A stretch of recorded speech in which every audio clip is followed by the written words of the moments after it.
It's nice to be alone on the beach.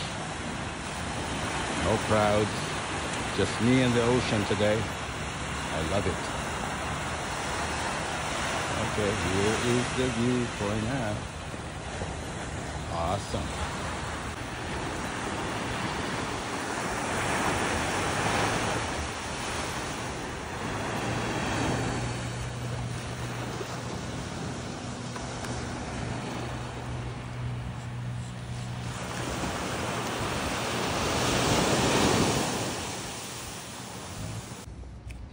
I am beginning to realize that walking on the beach shore reinforces your legs and also your balance because of the unpredictability of the surface of the terrain.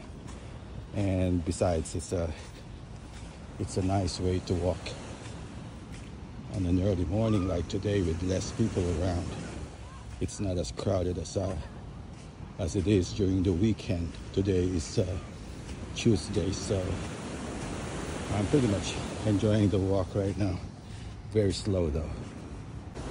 I heard some Tagalog conversations on my right side.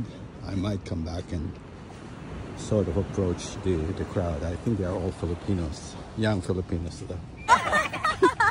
wala namang tumitingin sa mga vlogs ko eh. Ako lang yata ang nanonood ng mga isama ko sarili ko para. Ay hindi, mali yata ito. Bicol, ako Pampanga ako. Cavite, malapit lang sa Pampanga yun. Oo na ba? Ay okay na to. Saglit lang para ayan. Para makita kayo ng mga kamag-anak ko.